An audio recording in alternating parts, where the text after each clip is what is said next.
रिकैपवुड में आपका फिर से स्वागत है। आज हम चर्चा करते हैं कि कैसे एक लड़का 20 साल बाद एक बहादुर योद्धा बन गया। 20 साल पहले पजेरो ने आर्गोस पर विजय प्राप्त की, उसके राजा को नष्ट कर दिया और कई पीड़ितों को छोड़ दिया। अपने पति की क्रूरता से तंग आकर वेनेला पहले उसे रोकने के लिए मनाने की कोशिश करती है, लेकिन जब वह असफल हो जाती है तो वह रात के अंधेरे में मंदिर चली जाती है और हेरा से युद्ध रोककर उसके क्रूर पति को रोकने की विनती करती है। देवी उसे इंतजार नहीं कराती है और रानी के सामने प्रकट होकर वह अपने पति जियुस को उधार देकर एक अजीब तरीके से उसकी मदद करने के लिए सहमत हो जाती है, जिससे वेनेला एक और बेटे को जन्म देने वाली है। उसी रात वेनेला के साथ बिस्तर पर दिखाई देती है ताकि वह उससे प्यार कर सके, लेकिन रानी का मूड उसके पति द्वारा खराब कर दिया जाता है। जब उसने देखा कि वेनेला खुशी से कैसे छटपटा रही है, पजेरो ने गद्दार को खोजने के लिए सभी गार्डों को खड़ा कर दिया। कुछ समय बाद एक लड़का पैदा होता है। पेजर उसे जीवित रहने की अनुमति देता है, लेकिन वह आदेश देता है कि लड़के का नाम एल्काइड रखा जाए। वह घोषणा करता है कि वह कभी भी अपने भाई इफिकल्स के बराबर नहीं होगा, लेकिन उनकी माँ ने उन्हें हेलियोस नाम दिया। 20 साल बाद हेलियोस एक मजबूत, बहादुर और सुंदर आदमी बन गया, जिसका दिल पहली नजर में खूबसूरत हेला ने जीत लिया।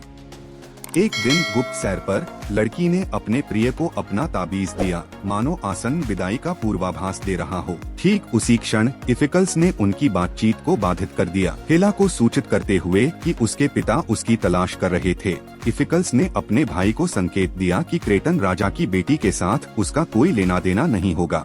जैसे ही शाम ढली, भाइयों ने कुछ ही दूरी पर एक भयानक आवाज सुनी, एक नेमियन शेर की भयानक दहाड़। हेलियोस ने अपने नंगे हाथों से शिकारी को हरा दिया, लेकिन उसकी त्वचा को उसके बड़े भाई ने महल में लाया, यह घोषणा करते हुए कि एल्काइड कायरता पूर्वक युद्ध के मैदान से भाग गया था। कोई भी इफिकल्स की किंवदंती पर विश्वास नहीं करता है और अपने महत्व को साबित करने के लिए वह अपने पिता से यह निर्णय लेने के लिए कहता है कि हेला को उसे दे दिया गया है और वे जल्द ही शादी करेंगे। यह सुनकर लड़की हॉल से भाग जाती है और हेलियोस उसके पीछे दौड़ता है। पजेरो इस समय अपने पहले बेटे को उसकी कमजोरी और कायरता के लिए डांटता है। हेला और हेलियोस पजेरो के क्षेत्र से भागने की योजना बनाते हैं, लेकिन पीछा करने के लिए एक सेना भेजी जाती है। युवकों को अलग होने के लिए मजबूर किया जाता है और लड़की पानी में गिर जाती है, लेकिन हेलियोस उसे बचा लेता है और इस तरह खुद को अपने भाई के सामने आत्मसमर्पण कर देता है। सजा के रूप में पजेरो ने एल्काइड को युद्ध में जाने का आदेश दिया, यह उम्मीद करते हुए कि पापी बेटा वहां गिर जाएगा। वेनेला अपने बेटे को पीछे हटने के लिए मजबूर करने की कोशिश करती है,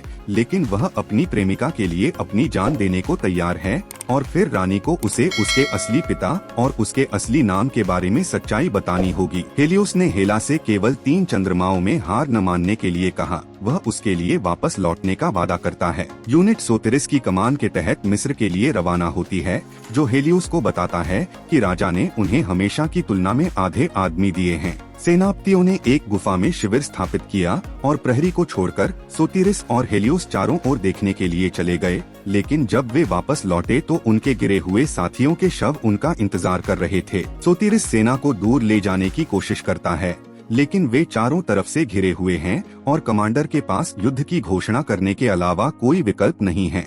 कठिन युद्ध का अंत अनुमानित रूप से सोतीरी की टुकड़ी हार गई और केवल कुछ ही लोग जीवित बचे। मिस्रवासियों को राजा के बेटे अल्काइड का हेलमेट जमीन पर मिला और जनरल ने मांग की कि सोतिरिस यह बताए कि उनमें से कौन सा लड़का वारिस है। शाही परिवार को अल्काइड्स की मृत्यु की सूचना दी गई। इससे वेनेला और हेला दुखी हो जाते हैं, लेकिन पजेरो और इफिकल्स को बहुत खुशी मिलती है। इस बीच हेलियोस और सोतिरिस को दास के रूप में ब्रांड किया जाता है और उन्हें पुनर्विक्रय के लिए तैयार किया जाता है। सोतिरिस को यह समझ नहीं आ रहा है कि उसके दोस्त ने मृत्यु के बजाय इस विश्वास को क्यों चुना, लेकिन हेलियोस ने उससे वादा किया कि वे जल्द ही हेला के साथ उसकी शादी का जश्न मनाएंगे। दास जहाज पर पहुंच जाते हैं और अज्ञात तटों की ओर चले जाते हैं, जबकि वेनेला अपने बेटे के लिए विलाप करती रहती है। उनकी मृत्यु की याद सबसे बड़े उत्तराधिकारी इफिकल्स को आती है। एक बार जेल में हेलियोस हेला के बारे में सोचता है, जो अभी भी नहीं जानती कि उसका प्रिय जीवित है। गुलामों को गंदे झगड़ों के लिए खरीदा जाता है और हेलियोस को पता चलता है कि वहां से निकलने का एकमात्र रास्ता हारा हुआ बनना है। हेलियोस अपनी पहली लड़ाई एक विजेता की तरह लड़ता है। वह अपने प्रतिद्वंद्वी को नहीं बख्शता, अपनी ताकत से दर्शकों को प्रभावित करता है। वेनेला अपने पति के साथ हेरा की मूर्ति के पास डेट पर जाती है। जहां वह उसे हेलियोस के जन्म के बारे में सच्चाई बताने का फैसला करती है। चाकू उठाते हुए वह पजेरो से कहती है कि उसके कारण ही सभी देवताओं के पुत्र की मृत्यु हुई और वह इसके लिए उसे श्राप देती है। हेलियोस और सोतिरिस का उनके मेजबान सम्मान करते हैं और वे उसे बताते रहते हैं कि सबसे शानदार लड़ाइयाँ होती हैं जिस पर वह पैसा कमा सके। अंत में बूढ़े व्यक्ति ने सुनने का फैसला किया, लेकिन सबसे पहले वह सिसिली में योद्धाओं को सबसे खतरनाक प्रतिद्वंद्वी के खिलाफ खड़ा करके उनकी ताकत का परीक्षण करने जा रहा है। 4 प्रतिद्वंद्वी अपने सर्वोत्तम हथियारों का उपयोग करते हुए एक साथ मैदान में प्रवेश करते हैं। सोतिरिस घायल हो गया है, लेकिन हेलियोस उसे बचाने में सफल हो जाता है और अकेले ही अपने 2 सबसे मजबूत विरोधियों से निपट लेता है। पुराने गुलाम मालिक ने अपना वादा रद्द कर दिया, यह विश्वास करते हुए कि घायल सोतिरिस अखाड़े में बेहतर प्रदर्शन नहीं करेगा, लेकिन हेलियोस ने तब तक लड़ने से इनकार कर दिया जब तक कि उसका मालिक उन्हें ग्रीस नहीं ले जाता। मालिक ने आत्मसमर्पण कर दिया और जहाज हेलियोस को उसके घर ग्रीस ले गया। सोतिरिस बड़े चिरोन को पकड़ता है और उसे सूचित करता है कि हेलियोस आज मैदान में लड़ेगा। हेलियोस एक साथ 6 विरोधियों के खिलाफ रिंग में प्रवेश करता है। किसी को विश्वास नहीं है कि लड़का जीत जाएगा और केवल सोतिरिस अपने दोस्त के लिए एक नई सेना बनाकर उसका समर्थन करना जारी रखता है। वह हेला के तावीज को अपनी गर्दन के चारों ओर पहनता है, यह विश्वास करते हुए कि अब वे एक साथ हो सकते हैं। चिरोन ग्लेडिएटर से मिलने आता है और वह लड़के को हेला से मिलने का वादा करता है। बुजुर्ग ने हेलियोस को बताया कि उसकी मां चली गई है और पजेरो और इफिकल्स शहर को तबाह कर रहे हैं, जिससे लोग डरे हुए हैं। सोतिरिस ने अपने दोस्त से वादा किया कि वे अपना बदला लेंगे। उसकी सेना अब हेलियोस की है और वे सभी गांव में प्रवेश करते ही देश को मुक्त कराने के लिए उसका पीछा करेंगे। हेलियोस देखता है कि चिरोन राजा के 5 रक्षकों के बारे में क्या बात कर रहा था, जो बूढ़े आदमी को ताना मार रहे थे, और उसके पास जो कुछ भी था उसे ले लिया।